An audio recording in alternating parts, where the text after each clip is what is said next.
এই তো পূর্বে বাইরে থেকে এই সময়টা মিসম্যানেজমেন্ট বলেন বা সদিচ্ছার অভাব বলেন, সে কারণে আরো বেশি লাগতো। কিন্তু এখন আমরা আমার জায়গা থেকে আমি চেষ্টা করি খুব দ্রুত সেই কাজগুলো করার জন্য। এবং ইতিমধ্যে আপনারা হয়তো দেখে থাকবেন যে আগে এমনটা হতো যে আমাদের যুব ক্রীড়া মন্ত্রণালয়ে যে বিভিন্ন আন্তর্জাতিক খেলা খেলার জন্য আমাদের খেলোয়াড়রা যেত, সেক্ষেত্রে জিও সাইন করা নিয়ে অনেক ঝামেলা হতো আগে, যে খেলার আগের দিনও জিও পাচ্ছে না।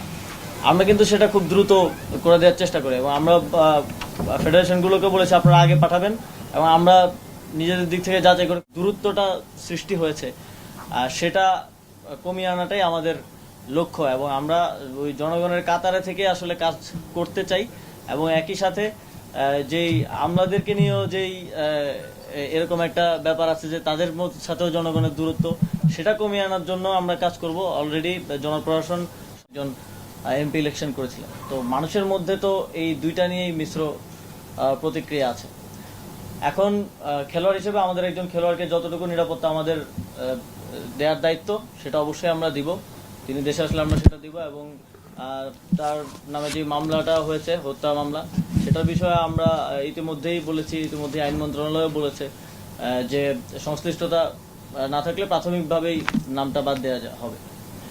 কিন্তু ওনার রাজনৈতিক পরিচয়ের কারণে জনগণের মধ্যে যদি ক্ষোভ থাকে, তাহলে মনে করেন আমার নিরাপত্তার জন্য কয়জন, 5 জন পুলিশ কনস্টেবল থাকে আর একজন গানম্যান থাকে।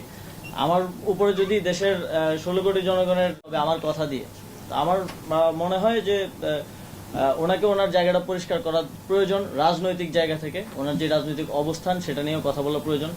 অলরেডি মাশরাফি বিন মুর্তজা বোধহয় কথা বলেছেন সে বিষয়টি নিয়ে। তো জনগণের পক্ষ থেকে যদি নিরাপত্তা ঝুঁকি থাকে, সেটা কেউই কাউকে আসলে দিতে পারবে না। শেখ হাসিনাকেও তো নিরাপত্তা দেওয়া যায়নি, তাকে দেশ ছেড়ে পালাতে হয়েছে। তো সেই জায়গাটা, রাজনৈতিক বিষয়টা পরিষ্কার করা প্রয়োজন বলে আমি মনে করি। কিন্তু একজন খেলোয়াড় হিসেবে আমাদের প্রত্যেক খেলোয়াড়কে নিরাপত্তা দেয় আমাদের